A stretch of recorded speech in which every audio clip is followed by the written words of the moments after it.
Economics is the study of how people use resources. These resources are limited. People have unlimited wants. This fundamental tension between limited resources and unlimited wants is what drives economic activity and decision-making. Whether it's a farmer deciding how to allocate land for crops, a factory manager optimizing production, or a family budgeting for groceries, economics is at play. Economics explores how societies produce and distribute goods and services. It examines the processes involved in creating products, from raw materials to finished goods, and how these products are transported and made available to consumers. This includes everything from the efficiency of assembly lines in factories to the logistics of shipping goods across the globe and ensuring that grocery store shelves are stocked. It analyzes how individuals, businesses, and governments make choices in the face of scarcity.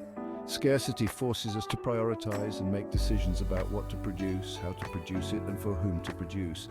These choices are influenced by various factors, including costs, benefits, and available resources. For instance, a business might decide to invest in new technology to increase efficiency, while a government might allocate funds to public services based on societal needs.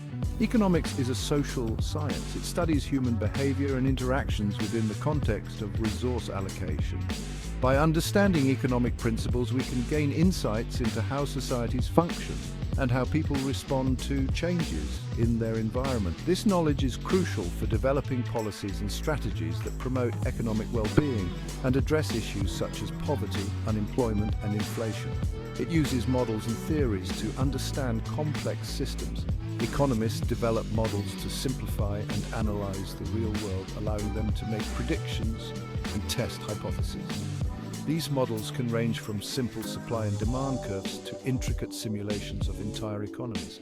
By using these tools, economists can identify trends, evaluate the impact of policies, and provide recommendations for improving economic outcomes. It helps us understand how the world works.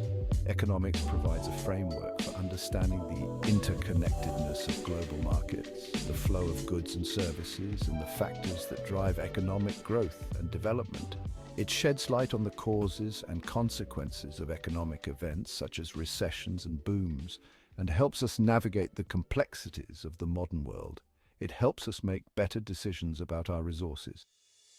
By applying economic principles, individuals, businesses, and governments can make informed choices that maximize benefits and minimize costs. Whether it's a family planning their budget, business leaders strategizing for growth, or policymakers designing effective regulations, economics provides the tools and insights needed to make sound decisions in a world of limited resources.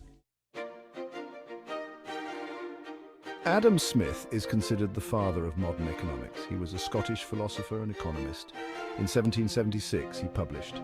This book introduced groundbreaking ideas. Smith argued for free markets and limited government intervention. He believed in the invisible hand of the market. This hand guides self-interest towards the common good. Smith's ideas laid the foundation for classical economics. Economic thought has roots in ancient civilizations. Greek philosophers like Aristotle discussed economic concepts. He wrote about trade, money, and the division of labor.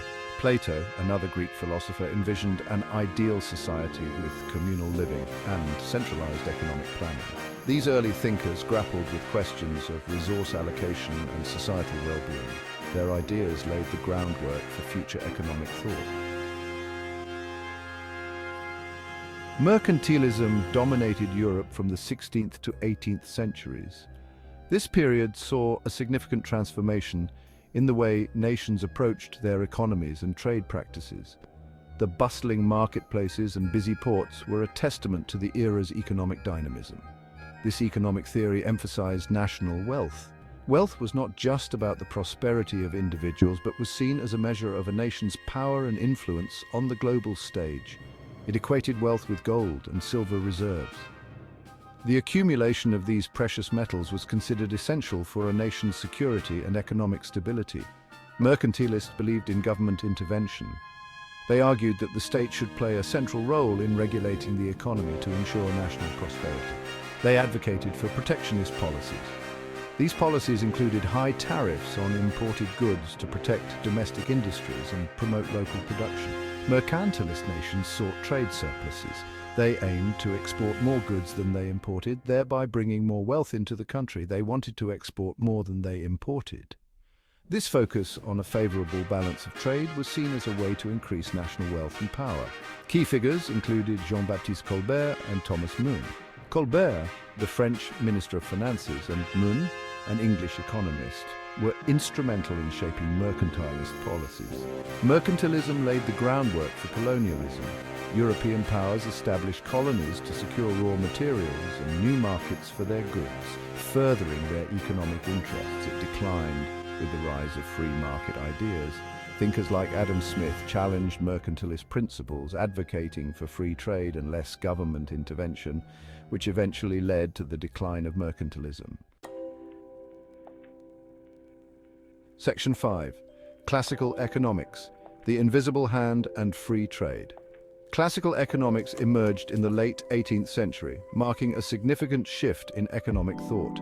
This period saw the rise of new ideas that challenged the existing mercantilist policies, which were heavily focused on state control and protectionism. It built upon the ideas of Adam Smith, often referred to as the father of modern economics. His seminal work, The Wealth of Nations, laid the foundation for classical economic theory. Classical economists advocated for free markets, believing that individuals acting in their own self-interest would naturally contribute to the overall economic well-being of society. This concept is famously known as the invisible hand. They believed in limited government intervention, arguing that markets are most efficient when left to operate freely. Government's role, they contended, should be restricted to protecting property rights, enforcing contracts, and ensuring national defense. David Ricardo, a prominent classical economist, developed the theory of comparative advantage. This theory posits that even if one nation is less efficient at producing all goods compared to another, both can still benefit from trade by specializing in the production of goods where they have a relative efficiency. This theory explains why free trade benefits all nations, as it allows countries to specialize in what they do best and trade for what they need, leading to increased overall efficiency and wealth. Classical economics influenced economic policy for over a century, shaping the development of modern economic systems. Its principles can be seen in the policies of many nations, promoting free trade, competition, and minimal government intervention in the economy. Neoclassical economics emerged in the late 19th century. It refined and expanded upon classical economics. It focused on individual decision-making. It emphasized the role of supply and demand in setting prices. Alfred Marshall and Leon Walras were key figures in neoclassical economics. They developed concepts like marginal utility and general equilibrium theory. Neoclassical economics remains influential today. Section 7. Liberal economics, the power of free markets. Liberal economics emphasizes individual liberty and free markets. It draws inspiration from classical economics. It advocates for limited government intervention in the economy. Liberal economists believe that free markets allocate resources efficiently. They argue that government intervention often leads to inefficiencies. Key proponents include Friedrich Hayek and Milton Friedman. Neoliberalism emerged in the 1970s. It revived and promoted laissez-faire economics. It advocated for deregulation, privatization, and free trade. Milton Friedman was a key figure in the neoliberal movement. Neoliberalism influenced economic policies globally. It contributed to the globalization of markets. It also faced criticism for exacerbating inequality.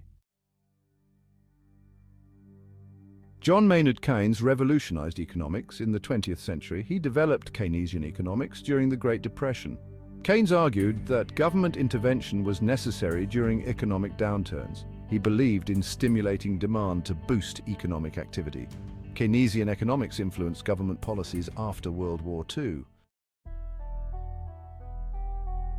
Karl Marx was a 19th century philosopher and economist. He developed Marxian economics, a critique of capitalism. Marx argued that capitalism is inherently exploitative. He believed that workers are alienated from their labor. Marx predicted that capitalism would eventually be overthrown. His ideas influenced socialist and communist movements. Economic thought is constantly evolving. New schools of thought emerge, challenging existing paradigms. We will discuss each school of thought and each economist work in upcoming videos. The evolution of economics reflects our changing world. It underscores the need for diverse perspectives and critical thinking in understanding economic issues. Please like, subscribe and comment in the comment section. Thanks for watching.